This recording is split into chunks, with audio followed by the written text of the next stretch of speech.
fẹ́ máa wò, ọ̀rọ̀ tó jẹ ti ń gbèsè mo fẹ́ gbọ́, ètò lóríṣiríṣi wọ́n wà lọ́lọ́kan òjọ̀kan, ìròyìn tó kojú òṣùwọ̀n àtàwọn ọ̀rọ̀ àgbọ́ fi kọ́gbọ́n, eré wọlé fún tẹ̀rù tọmọ, tèwe tàgbà ẹ má fi para. Mechanized TV mo fẹ́ máa wò, ọ̀rọ̀ tó jẹ ti ń gbèsè mo fẹ́ gbọ́, ètò lóríṣiríṣi wọ́n wà lọ́lọ́kan òjọ̀kan, ìròyìn tó kojú òṣùwọ̀n àtàwọn ọ̀rọ̀ àgbọ́ fi kọ́gbọ́n, eré wọlé fún tẹ̀rù tọmọ, tèwe tàgbà ẹ má fi para. Àjànàkú kọjá mórí nǹkan fèrè, bàbá rìnrìn káwí parí. BGI TV, we are the pace setters.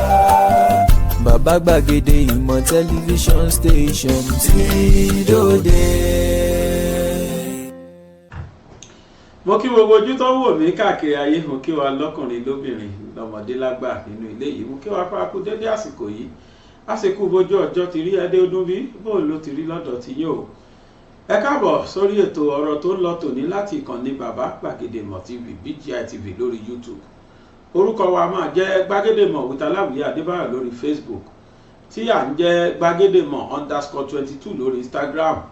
Bákan náà ni pé à ń jẹ́ bàbá gbàgede ìmọ̀ ní orí TikTok.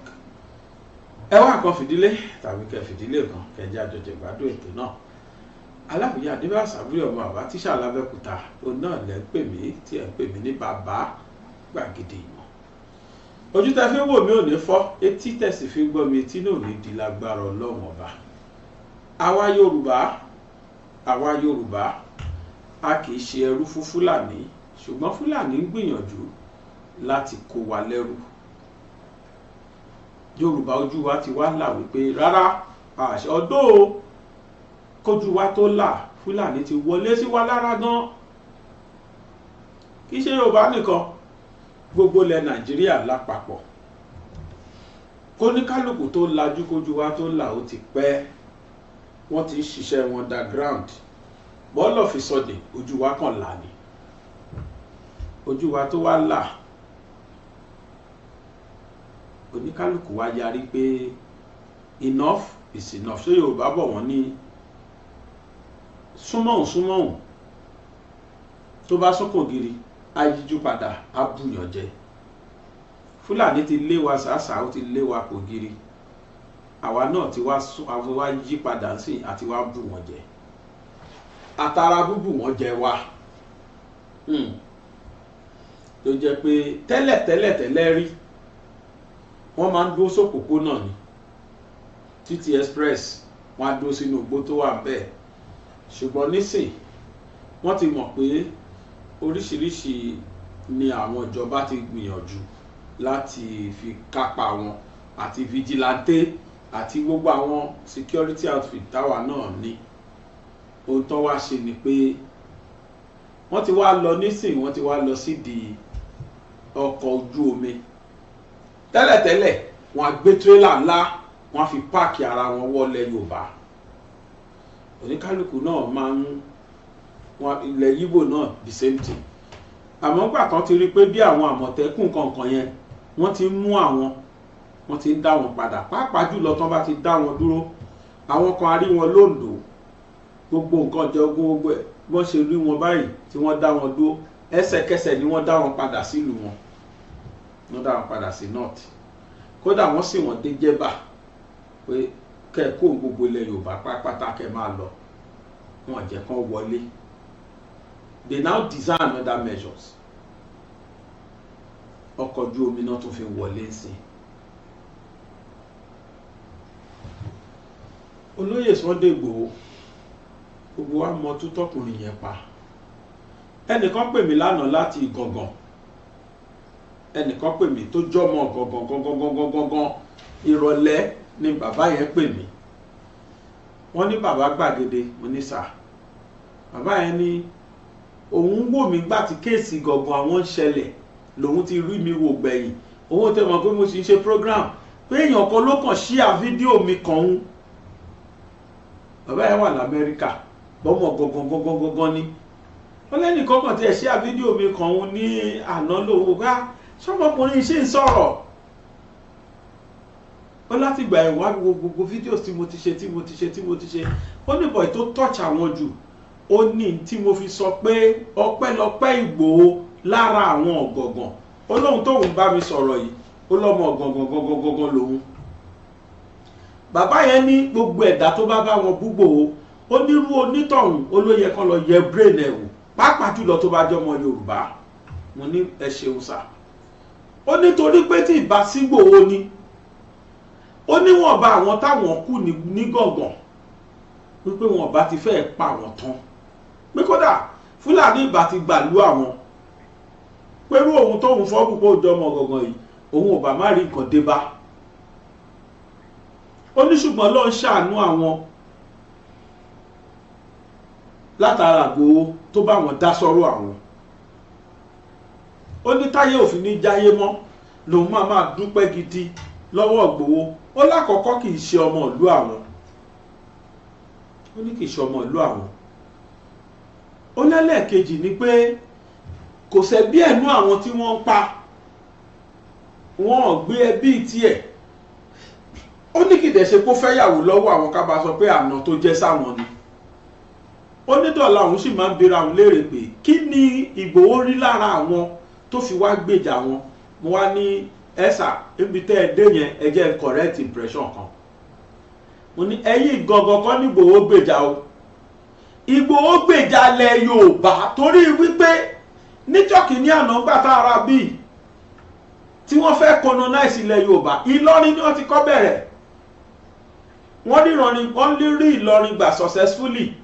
lẹ́yìn yẹn wọ́n wá bọ́ sí Ọ̀yọ́. wọ́n ti rí Ọ̀yọ́ gbà already. wọ́n wá bọ́ sóṣogbo. látòṣogbo wọ́n fẹ́ move sí gbogbo ilẹ̀ Yorùbá tó kù. but unfortunately fún wọn torí pẹ́nu Yorùbá kò torí pé Yorùbá mọ tó ń ṣe ń gbà náà torí pé Yorùbá rí Fúlàní bíi common enemy wa nígbà náà á dẹ̀ pa ẹnu pọ̀ àjọ bá olè wí tí í ṣe Fúlàní àjọ dáná fún wọn yá ni débi wípé ní ogun Jálumi ẹ̀jẹ̀ Fúlàní bẹ̀rẹ̀ sí ní ṣàn ní orí omi yẹn omi odò Ẹ̀sìnmìrè. mo ní so bó ṣe ṣẹlẹ̀ ńgbà yẹn ní Fúlàní tó fẹ́ padà bẹ̀rẹ̀ Ìgangan ni wọ́n ti fẹ́ bẹ̀rẹ̀. Their thought was that táwọn bá ti fi Ìgangan launch attack àwọn the next thing is for them to move to all other Yorùbá cities. wọ́n dẹ̀ ṣe bẹ́ẹ̀ but unfortunately fún wọn ní ìgbà tí Ìgbòho act wọ́n wà unfortunate wọn lè spread it to bọ́n ṣe fẹ́ spread torí Ìgbòho became their stumbling block. It became thorn in their flesh. Ìgbòho dẹ̀ tó jẹ́ pé ó dí gàgà mọ́ wọn kò jẹ́ kán rọ́nà lọ ló yẹ jẹ́ pé dọ̀la tí wọ́n bá gbọ́ pé Ìgbòho wọ Nàìjíríà lénìí Fúlàní máa kóra wọn wọ́n máa súnra kìíní. òkú yẹ́ tó wá ṣe láìpẹ́ yìí ẹ wo gbogbo ọjọ́ tí Ìgbòho fi wà Nàìjíríà gbogbo ìgbà tó fi ṣòkú tó fi ṣe gbogbo tó ṣe yẹn ẹ sọ fún mi dọ́tà gbọ́ pé kódà nílẹ̀ Haúsá nílẹ̀ Haúsá ẹ sọ fún mi dọ́tà gbọ́ nínú ẹ̀ wípé Fúlàní jíyàn gbé àbí wọ́n pààyàn. ààrẹ pé olóòdìfà the fear of Igboho is the beginning of wisdom for Fulani. tó bá gbọ́ pé wọlé lẹ́nìí ẹ̀rì wọn tí wọ́n máa ké rárá wọ́n á máa ṣàtakò lóríṣiríṣi torí pé synergy is too high, is too much for them. Fulani wọn ò lè bíà ẹ̀ wípé kí Igboho wà pẹ̀lú àwọn ní the same country wọn ò lè bíà ẹ̀. òun ló ṣe jẹ́ pé ní gbogbo tẹ́nà kí náà pè Buhari ó gba gbogbo ìyànjú láti rí pé òun eliminate Igboho at all cost. ṣùgbọ́n ẹni tó lọ́hùn ò pa gbogbo ayé yìí ò lè pa olólùwọ́n fi ṣàánú ọmọkùnrin yẹn otherwise wọ́n bá ti pa tipẹ́tipẹ́ Yorùbá ò dẹ̀ ní sọ anything. láyé ìgbà kan ìtú tí wọ́n pa fún Igboho yẹn láyé ìgbà kan ọmọ Yorùbá dìde tán ni Buhari gan á ti dámọ̀ àmọ́ láyé ìsìn oníkálukú kí ẹ̀ ọ̀dọ̀ àwa tójú wa là ojú wa àwọn gbogbo Yorùbá lójú wọn dẹ̀ là elite ojú wọn là ṣùgbọ́n tó ń rí jẹ yẹn wọn ò lè filẹ̀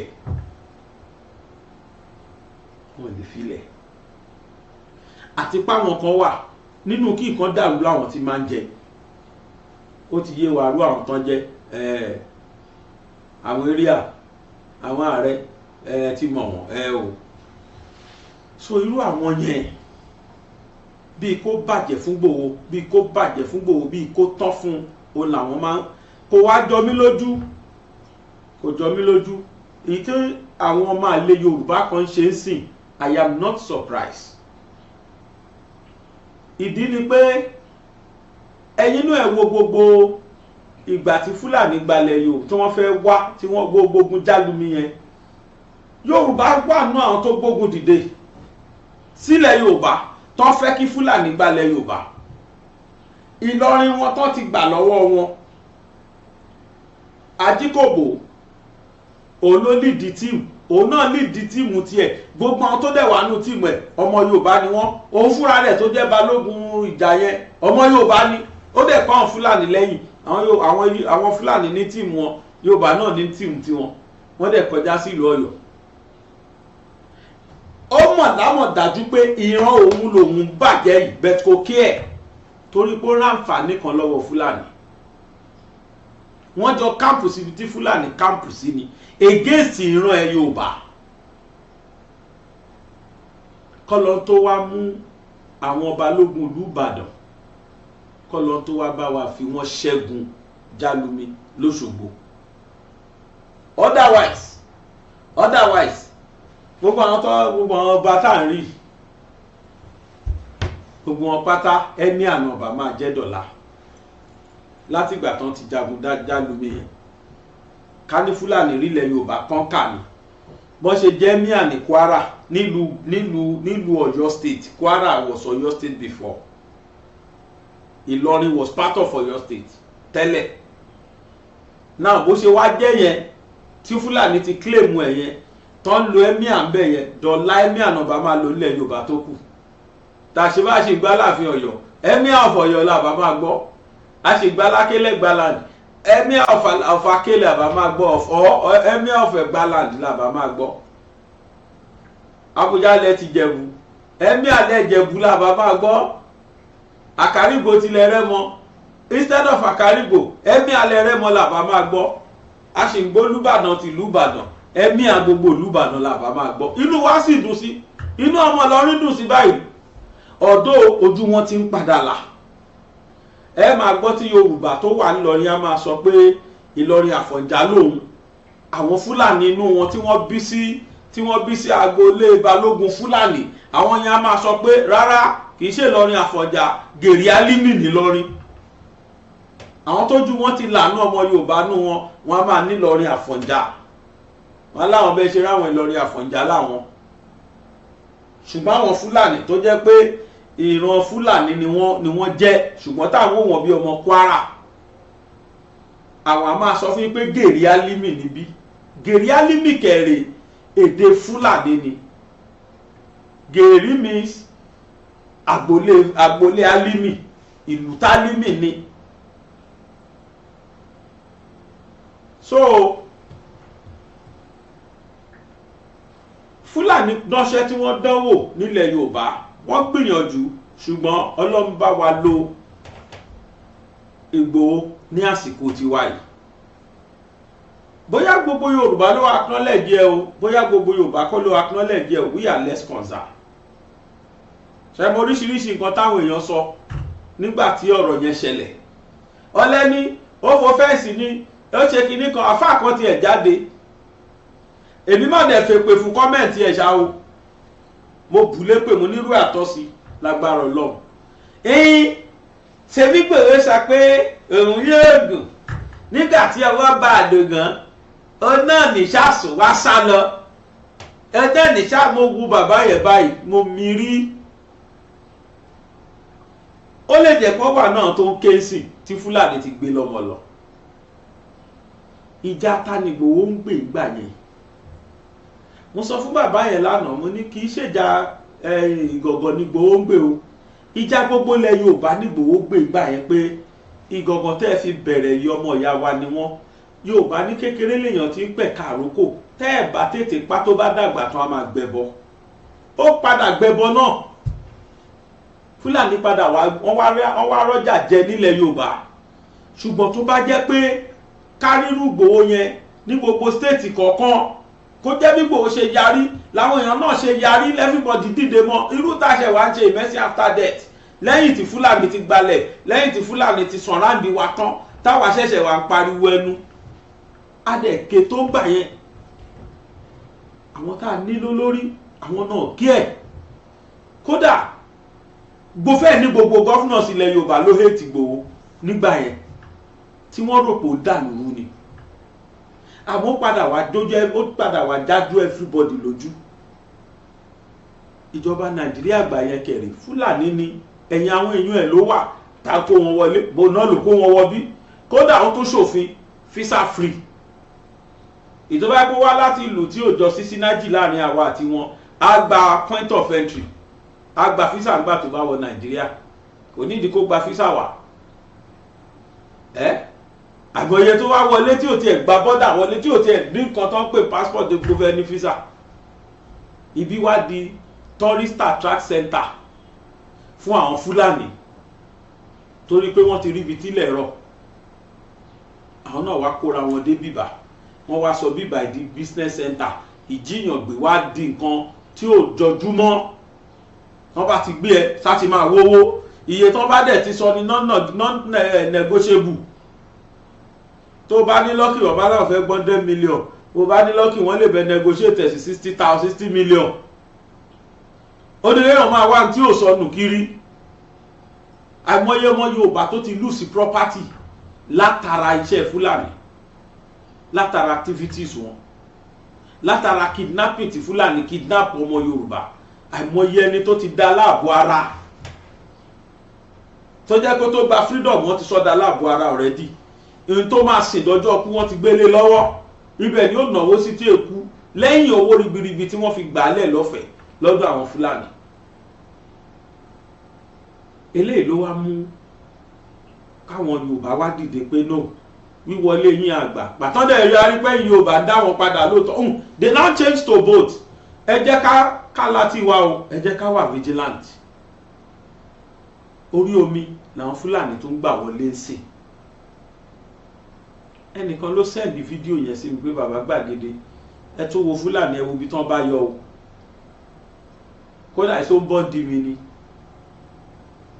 ẹ̀yin tẹ́ ẹ jólógun wa tẹ́ ẹ wà ní ìcháàjì omi ẹ̀yin naval officers this is a wake up call to every one of you ẹ bá wa secure ọlẹ wa ẹ̀yin tẹ́ ẹ dẹ̀ jẹ́ àwọn ọdẹ wa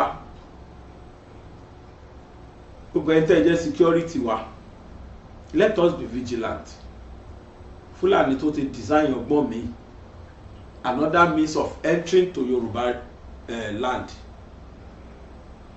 omi ni wọ́n tún gbà wọlé o máa fi fídíò yẹn hàn wá sìn káwa náà rírọ́ tí mò ń pa àwọn Yíbò àti South South lè mímọ̀ tí wọ́n ń lo ọkọ̀ ojú omi èmi ò ríran Fúlàní ní orí ọkọ̀ ojú omi rí mo rí eléyìí o ó ṣojú mi kò rò ó ó yà mí lẹ́nu pé mo rí o ẹ̀jẹ̀ àjọ o.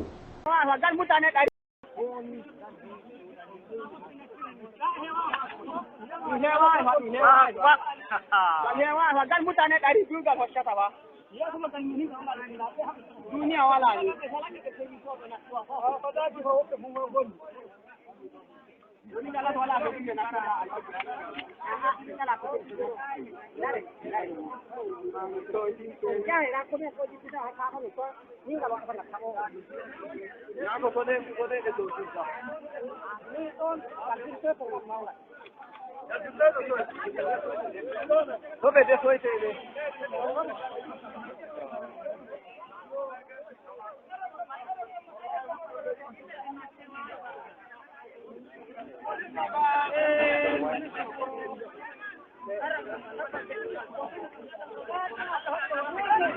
Amin amin.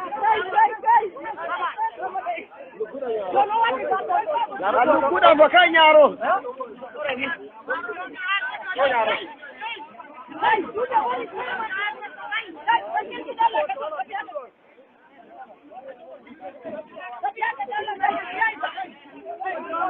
Fube gala fe ille ɓe no niɓe kuuli no niɓe natti fe ille ɗuuɗa ɗo da ngal ardata ɗa dilla o manda ngal heewa ɓe dilla kamɓe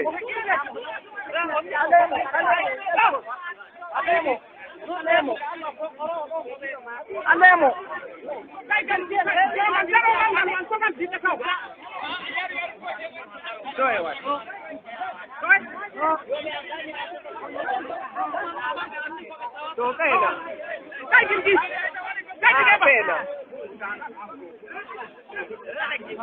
Galardo.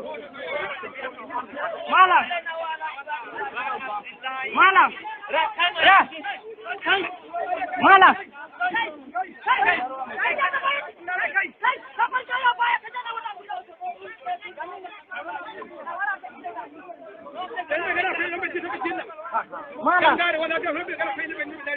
Malam.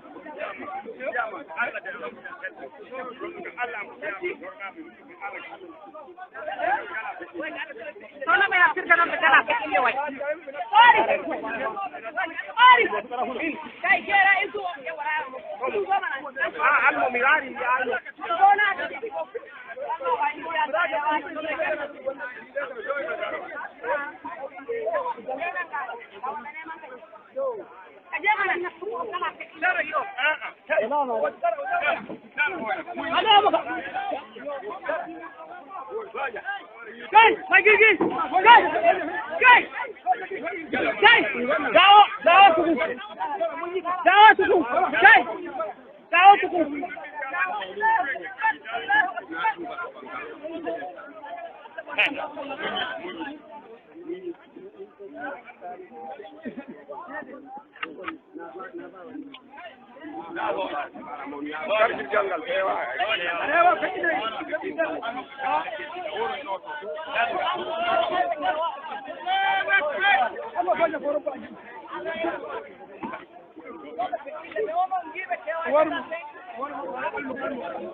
Allah falsa.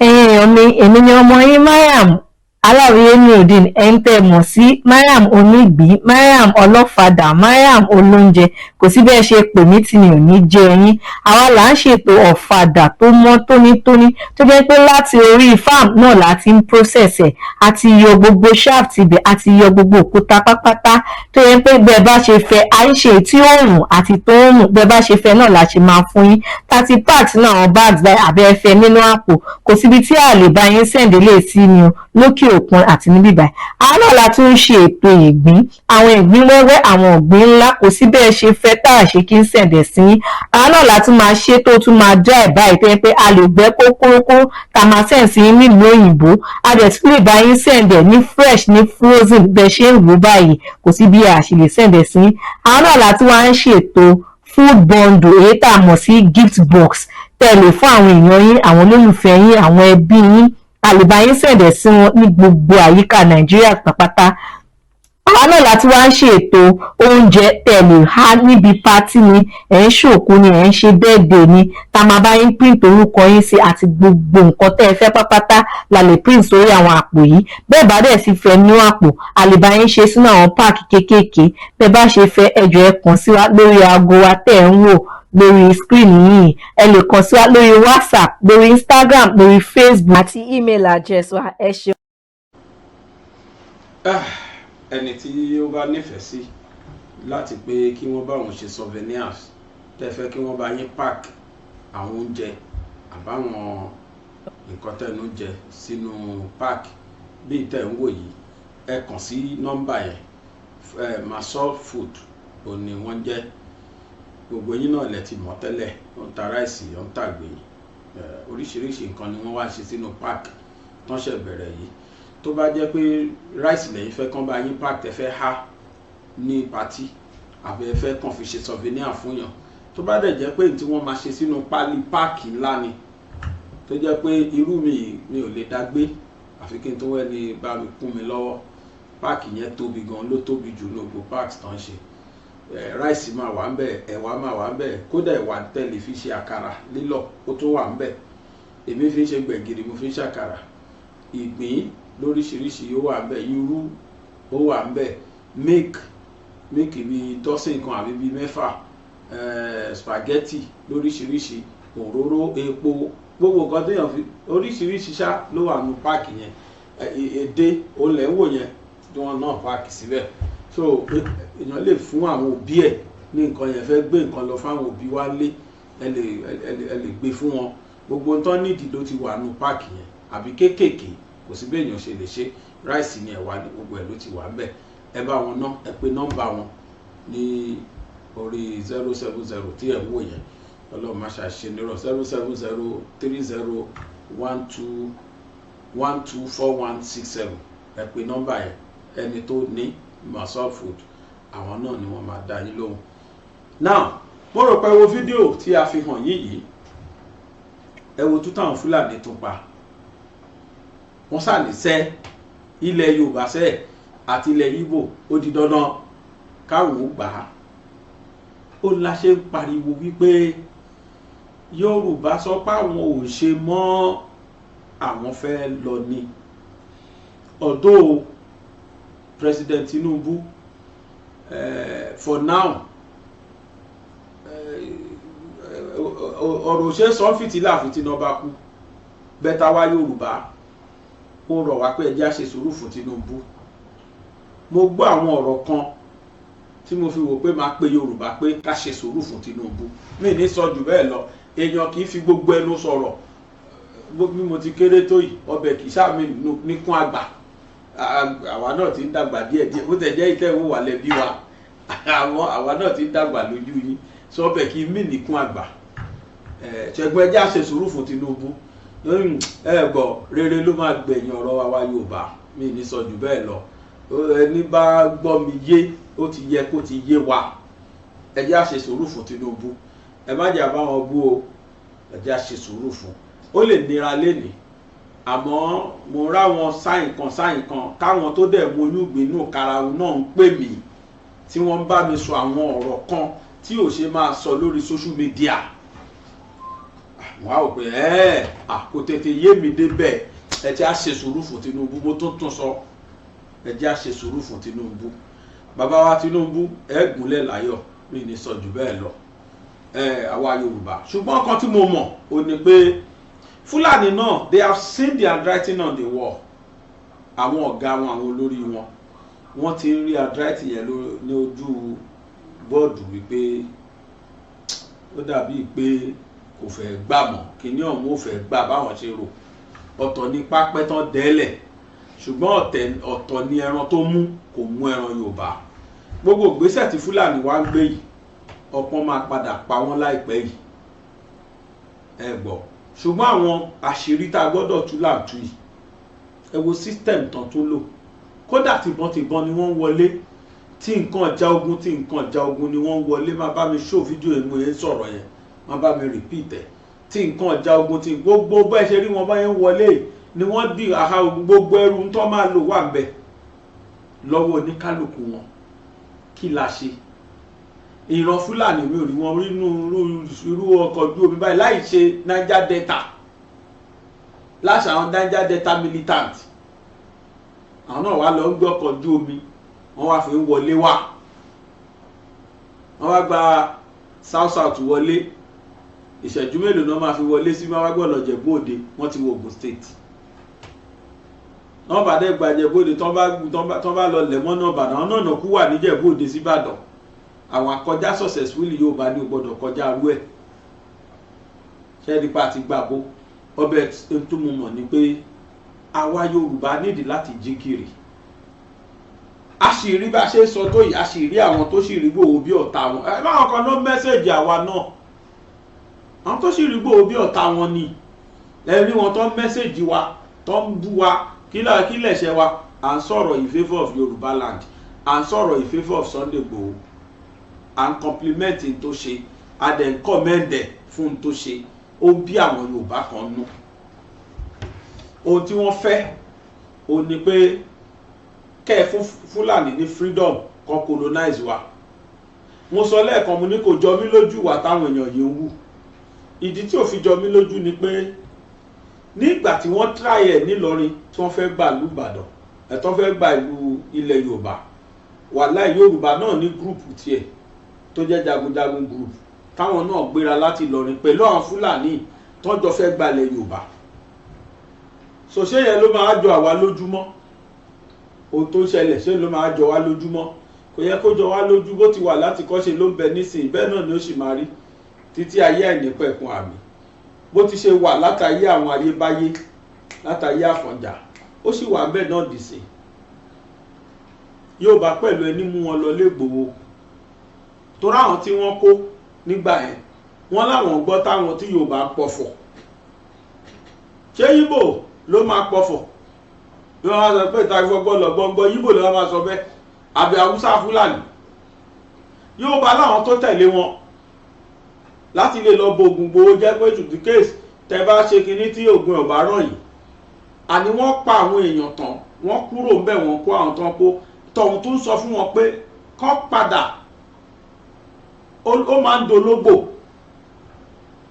Ọlọ́run ló mọ iye ológbò tí wọ́n pa nílé Ìgbòho kí wọ́n tó wá gbé ológbò ńlá lọ. Wọ́n tún lọ tìyẹn mọ́ DSS. Open that Ìgbòho làwọn ti gbé yẹn bó ti dológbò. Gbogbo sílì ni wọ́n fìbọn bàjẹ́. Tòró lè dológbò sórí sílì. Wọ́n fìbọn fọ́ gbogbo mọ́tò. Ó lè ti dọ̀fẹ́ wọnú mọ́tò. Ó lè jẹ́ kó wà bẹ́ẹ̀ yẹn táwọn ò rí tó ti lò sùjú. Wọ́n yà destroy gbogbo mọ́tò pé a ti pa síbẹ̀ káti ẹ̀ ló wà bẹ́ẹ̀. Ìbọn yẹn á ti bà. Torí kíni? Torí pé ó ń gbèjalè Yorùbá. Wọ́n wá lọ káwọn ń dè ìgbàdì. Àwọn èèyàn sọ pé wọ́n ti lo kinní yẹn bóyá lá 2013 àti àbí 20 kinní kan náà ti fi display kan ti mú ológun kan tó ti lò tẹ́lẹ̀. Àwọn èèyàn sọ bẹ́ẹ̀, mi ò wò, mi ò rí fídíò yẹn bẹ̀. Táwọn èèyàn tó mọ̀ tí wọ́n ti wo itú tí DSS ti parí, wọ́n láwọn ti rí tán ti display. Kódà àwọn kan lọ gbé fídíò yẹn wá pàápàá, mo tún rántí mímí náà lò. Àwọn kan lọ gbé exactly bọ́n ṣe tó kinní yẹn náà ṣe tó. Yes, mo rántí.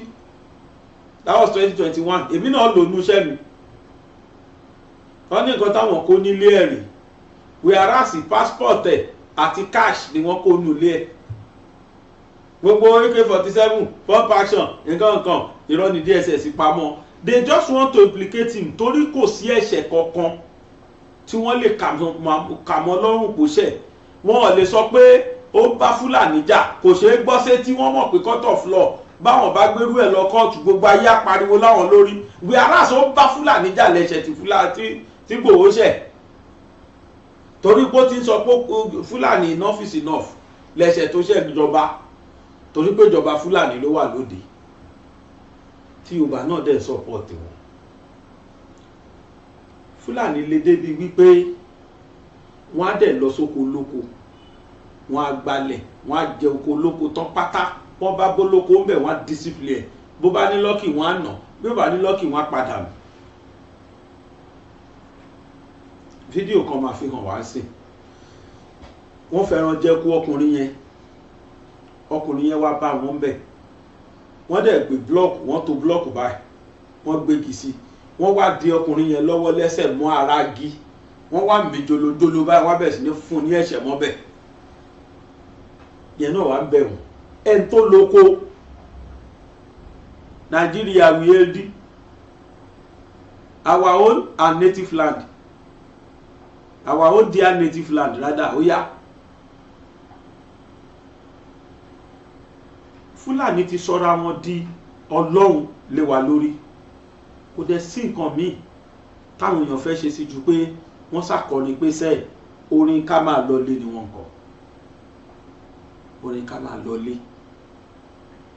Yorùbá lẹ́ni tó mọ àti dé olúnàgún náà ni kó má ti lọ ẹ̀ tó bá jẹ́ lóòótọ́ la sì nídìí wọn Nàìjíríà tó bá jẹ́ lóòótọ́ la fẹ́ kí Nàìjíríà sì unite ẹ sọ fún Buhari ẹ sọ fẹ́ Rufai àtàwọn tó kù wọn kí wọ́n mọ bí Fúlàní ṣe máa kúrò Nàìjíríà láì kò ṣe bẹ́ẹ̀ ìrọ̀lẹ́ ń pa that one Nigeria cannot work anymore tí ọ̀rọ̀ Fúlàní yẹn bá ṣe ráyè pàṣẹ ní Nàìjíríà yìí ọ̀rọ̀ yẹn kò lè possible ọ̀rọ̀ yẹn ò lè possible ẹ wo nǹkan tí mò ń sọ ni ẹ wo tuntun Fúlàní tó pa.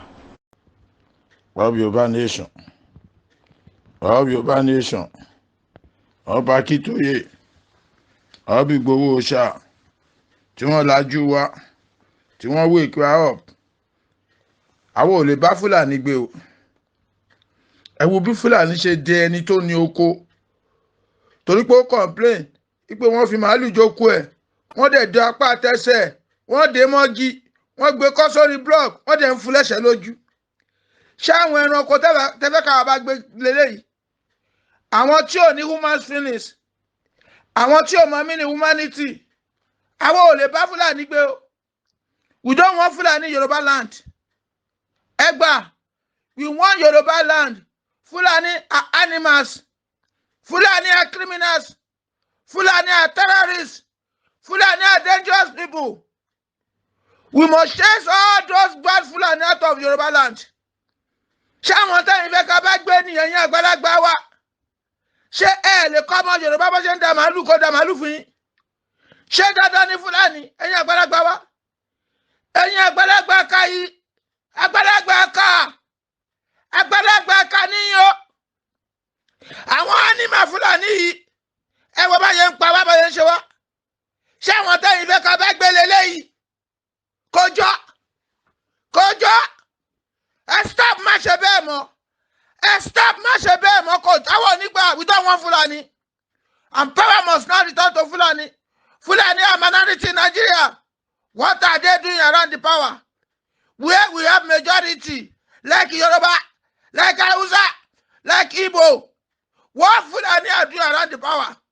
This animal, ele won pa, ele Fulani pa, Igboho ṣá, Fulani ń dà wá láàmú, Igboho gbọ́dọ̀ padà wálé láti lé wọn pa, Yorùbá nation, Yorùbá nation, short pause note, thank you.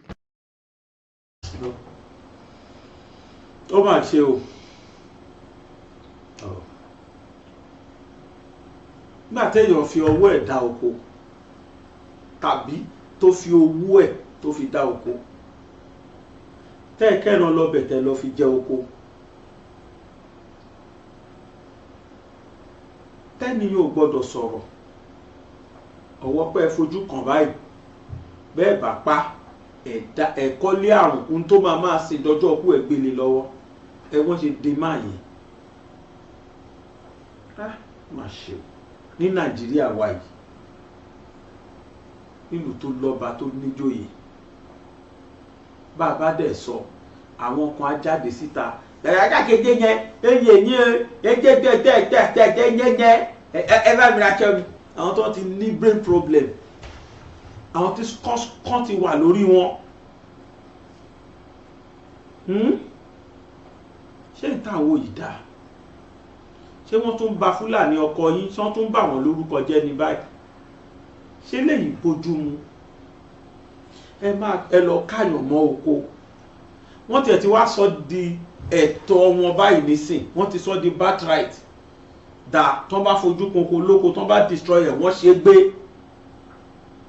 ẹ gbọ́dọ̀ sọ̀rọ̀ they will be ready to kill anybody àánú ìlú ìṣe mí tèmi ṣe Ọlọ́run àwọn nǹkan tó ń ṣẹlẹ̀ yìí ò ṣe é gbọ́ sétí wọn ò ṣe é rí sójú àwọn nǹkan tó ń bàyàn lójú jẹ́ láàrún rí gbogbo ìgbà látọ̀dọ̀ Fúlàní ṣé bẹ́ẹ̀ náà well mo tún sọ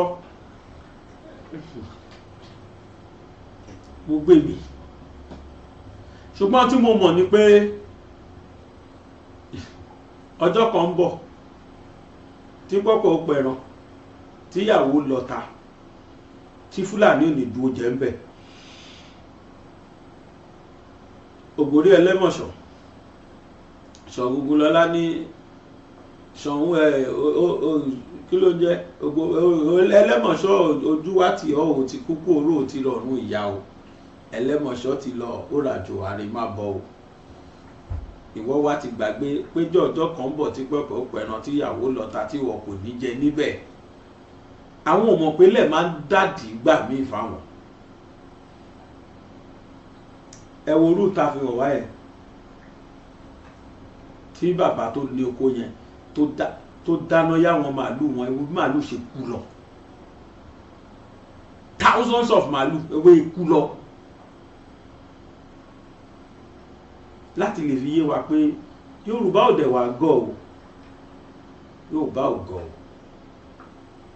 o wàláhì Yorùbá ò gọ̀ condition ló dé bá wa condition wo àìṣòótọ́ àtàjẹbánu ta ló jájá mọ́sálásí ta ló jẹ́ Fúlàní ká ní tẹnu wá kò tá a dẹ̀ ṣe tó yẹ ká ṣe lẹ́tọ̀ọ́ ni Fúlàní báwo Fúlàní àwa débí wọn ló kù bí tá a máa gbà rárá o àmọ́ ń gbà tó dẹ̀ wá jẹ́ pé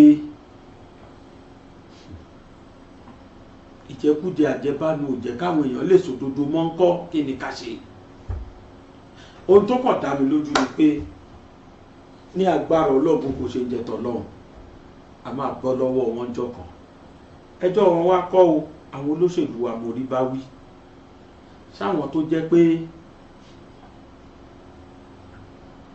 ìlọ represent wa tán lọ represent wa yẹn representation àpò tí wọn náà represent àwọn kọ̀ọ̀kan láàrin wọn ló páyà Ọlọ́run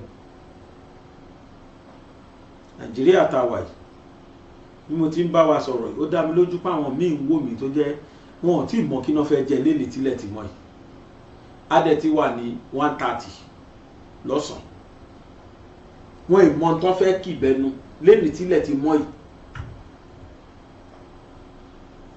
wọn tí ì mọ̀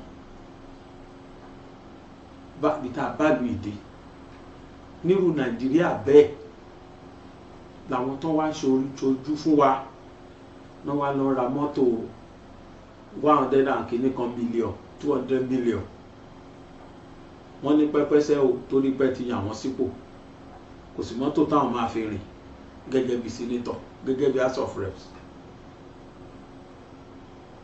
president kan wà mú sọ̀rọ̀ ẹ̀wẹ́rẹ́ lánàá lẹ́nìí wọ́n á rẹ̀ tó rán mi létí itú tí máa yẹn pa president yẹn ó ṣe gbàjọba ní Burkina Faso láìpẹ́ yìí ni ológun ni ọmọdé dẹ̀ ní ọ̀dọ́ ni ẹ̀gbọ́n tó ṣe irú táwa fowó ti wa ra mọ́tò 200 million bí yẹn irinṣẹ́ tí oúnjẹ máa fi pọ̀ yàtúrú lòun lọ ràjọ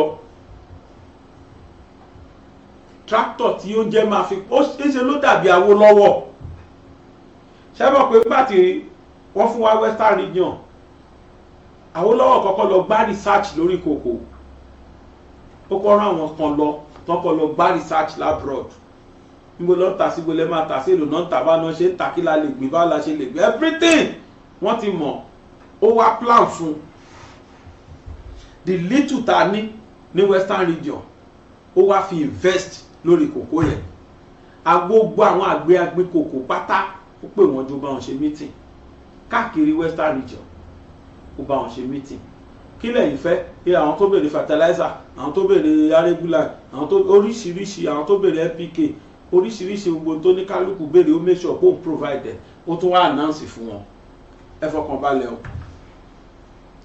kòkó tẹ́ ẹ bá gbìn ìjọba ló máa rà lọ́wọ́ yín ẹ ní problem rárá kòkó yín ò lè bàjẹ́ ẹ ṣàṣàkógbẹ kẹ́ máa gbé bọ̀ kò tó wá ní pé kí wọ́n máa gbé bọ̀ nìbàdàn ó tún wá yan àwọn tí wọ́n máa jẹ́ kọmití tí wọ́n máa lọ bẹ̀ representative ìjọba àwọn tó máa lọ ra direct tí olóòtú oníkòkò ni pé sáti gbé lọ sí store náà pé ibi tán ti ń wọn kòkó lọ bẹ̀ gbé lọ store kán bẹ̀ wọ́n bá ti wọ̀n iye stone báyìí ló wọ̀n iye tons báyìí ni gbogbo àgbẹ̀ tí mọye tí wọ́n ta tọ́ọ̀nù kọ̀ọ̀kan ó ti níye táwọn lọ́wọ́ fẹ́ rà ó dẹ̀ ti níye tó lọ tà sí foreign òun ò tún wá dàbí àwọn tí sìn tó jẹ́ gbogbo èrè bẹ̀ àpò tí wọn ló lọ rárá o kò sọ pé owó òun olówó òlù ó ń pa owó yẹn bọ̀ báyìí ó fi ń establish sílùú ni ibi tí Western Region tó ti gborúkọ káàkiri gbogbo Nàìjíríà àti the whole world nìyẹn torí pé owó tá à ń sọ ìbúrẹ́kẹ́ ó dé gbogbo àgbẹ̀ tí ń ta kòkó pátágbó wọn di mílíọ̀nìà ẹgbẹ́ jẹ́ kí kòkó tó pọ́n tán kan tó sa kan tó gbé dé store ó ti níye stone tó dé ó dẹ̀ ti níye tons ó ti níye owó tán máa gbà cash ni wọ́n ń gbowó wọn cash àgbẹ̀ oníkòkó wọ́n wá di mílíọ̀nìà sádùúgbò báwọn ṣe ń dunnú yẹn nínú ìjọba náà dùn torí gbogbo ìtìjọba ti rà ní 10 naira wọ́n lọ tà 20 naira abroad 10 naira yẹn ìjọba òkú sápò individual òkú sápò wọ́n kó wọ́n fi ń tòlù ṣe bẹ́tì sórí bẹ́ẹ̀ mọ̀ sí sórí bẹ́ẹ̀ mọ̀ tẹ́ bá gbọ́ first television first free health service free education nǹkan kan gbogbo bẹ́ẹ̀ ní ibi tí Awólọ́wọ̀ ti rówó implement gbogbo àwọn nǹkan yẹn nìyẹn ṣùgbọ́n nígbà tó jẹ́ láyé ìgbà yẹn wọn ò tí ì gbọ̀n báyìí wọn ì máa kówó ná ejò ò tí ì máa kówó mì ọ̀bọ ò tí ì máa kówó jẹ kí ló tún kówó mì lẹ́yìn ejò ìlú yìí ó ga ẹ wo tún tí president yẹn pa ń bọ̀. Ladies and gentlemen, this is Intervlog. I say this is Intervlog, and today we are in Burkina Faso. We are in Burkina Faso because there is one important development going on in Burkina Faso right now as I'm talking to you, and this development is unbelievable. I have never seen anything like this happening in Africa, but it is happening right under our nose. This development going on in Burkina Faso is making me to be happy. This is the first time I am being very happy for a president in Africa. And that president is Captain Ibrahim Traoré. What Captain Ibrahim Traoré did is unbelievable. For some of you who don't know about Ibrahim Traoré took over not up to 3 years and became the Burkina Faso's leader. Since then, he has been loved by many people in Burkina Faso, also many people in Africa. But this his love, which he got from people, did not got into his head, because he knew his target. His target is to improve development, employment, agriculture in Burkina Faso. and the way he did it is unbelievable. What you are looking at is 400 tractors, 239 tillers. The tillers, for some of you who do not know what it is a tractor that you can ride manually, like a wheelbarrow.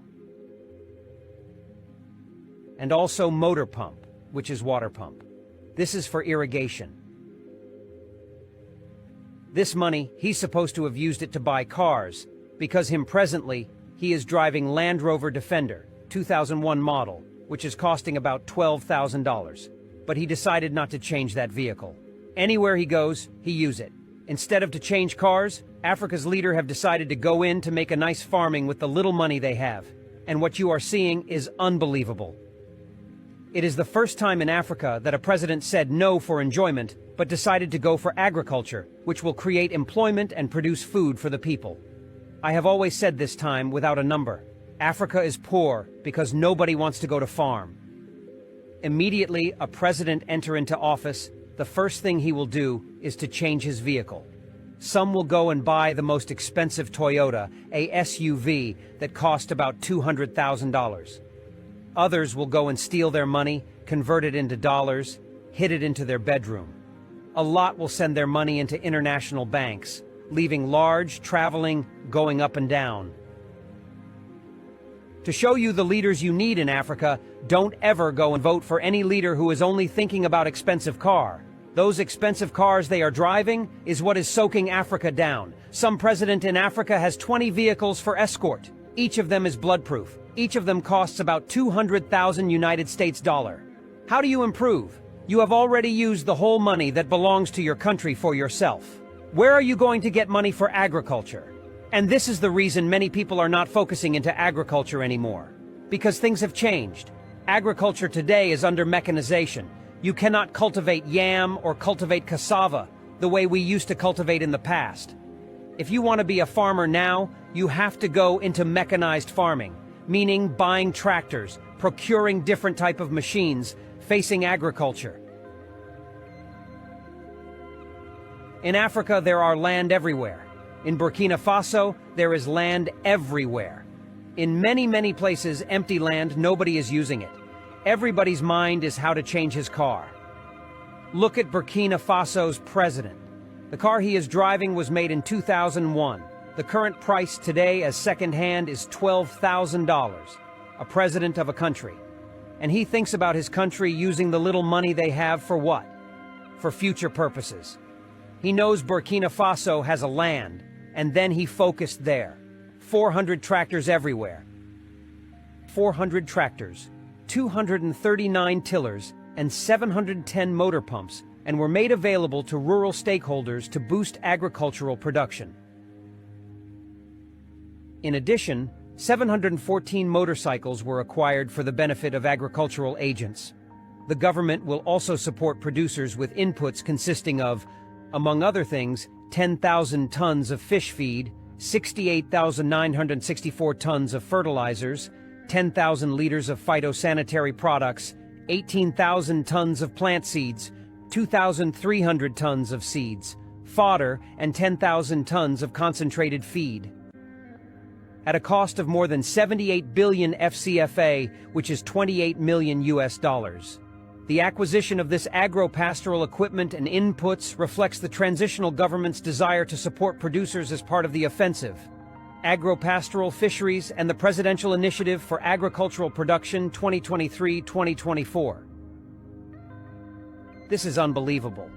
This is for leaders that think. And this is the reason I say my channel will always be for people who know what is right. I can never promote people who spend their money for expensive vehicle, or spend the money of his country or of his state or his local government lavishly. It is getting too much, and Africa have been suffering for a long while because the leaders they are electing are actually the ones that are socking their money.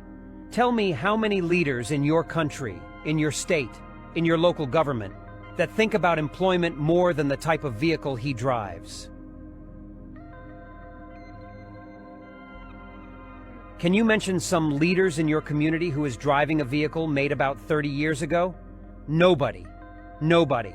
Can you mention a leader who is driving a vehicle that cost below $12,000? Nobody. For you to know a good leader, check the type of vehicle he drives. Check his escort. How many people go with him everywhere he goes? How many vehicles? Because each of those vehicles that go with your leader is actually blood-proofed, cost $200,000. If his mind did not tell him not to go and buy all those vehicles that cost such money, that his mind is still not going to tell him how to save money and be productive. Because if he had been a person who is productive in nature, immediately he enters office. What he will think about is what will bring employment for the people. There is no African countries today that don't need employment. Everybody is running away. Why? Because of lack of employment. When you are electing leaders, you are electing leaders who can solve the problem of employment. But majority of these leaders, when they come, they think about cars. And those cars they think about is their own cars. Some of them have Ferrari. Apart from SUV, they have Ferrari in their garage. What are you doing with Rolls-Royce? What are you doing with Ferrari? How did you make the money to buy a Ferrari? How did you make the money to buy Rolls-Royce? How did you make money to buy Toyota SUV, new one? Can't you even think about how to economize life? Because that money you are using is not your own money. You are actually squandering money that belongs to your state or to your country. It means you don't have pity. And when we see people doing it the right way, we praise them. Ibrahim Traore is a military man. If he liked, he could have used that money to buy Land Cruiser, new Land Cruiser. And if he like, he can buy 10 of it. We saw what happened in Gabon when Ali Bongo hid dollars under the bed, packs of dollars everywhere. For what reason? No reason. He has every type of cars, classic cars, exotic cars. The same thing is happening to many presidents in Africa. And one funny part is that this president are always on TV shouting that they are suffering. You are suffering, but cars cost $200,000 each. Do you know what $200,000 can do? $200,000 can build any big industry. A factory of $200,000 is big factory. No, the leaders don't take that way. They will only enter their ad and approve 4 vehicles for every governor SUV, 1 vehicle for every local government chairman, Toyota SUV. They don't mind about how much that vehicle is costing. Why don't any of them reason to change from using vehicle to building industries? Is because they are going there for pleasure. Majority of leaders in Africa are in Africa for enjoyment. Therefore, people should stop promoting any leader who do not think about employment, how to take our youth out from the street. And after seeing what Burkina Faso leader, Captain Ibrahim Traore, is doing in Burkina Faso, I became proud that there are people who still have that mind of good leadership, who think for his masses, who do not squander his money unnecessarily, who does not even need car, that any car is okay for him. And he is the president. This is the type of lead that we need, not the ones that are driving exotic cars everywhere. We are talking about Africa, where there is not enough money. There is no industry. Everybody is shouting that economy is going down. Why won't your economy go down when you save the little money you have and you take it to Asia to buy a new cars? And every 4 years, the same thing. Because every 4 years, another leader will be elected, either new governor or new president or new local government chairman or new senator, and then you will go and import more cars from Asia, take your money and improve their economy, and then reduce the strength of your own economy. People don't need to go to school to know that this way we are going is not the best way. The type of leaders we are electing are not the best leaders. The leaders we need are leaders like Ibrahim Traore, who does not care the type of vehicle he has. Well, I will stop here because after seeing what Ibrahim Traore did, I became happy that Africa will still have people who think more about development, about employment, about agriculture than about themselves. It makes me very happy. It makes me very happy. So thank you very much for watching.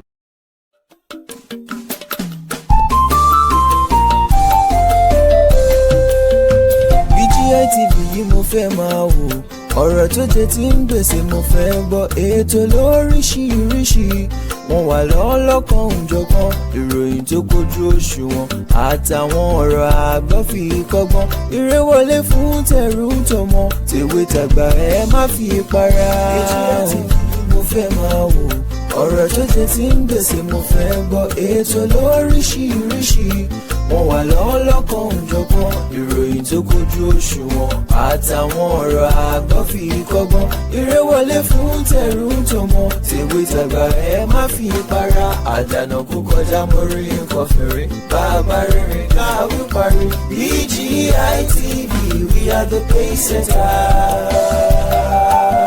Bàbá gbàgede ìmọ̀ tẹlifíṣọ̀n station tí dòde.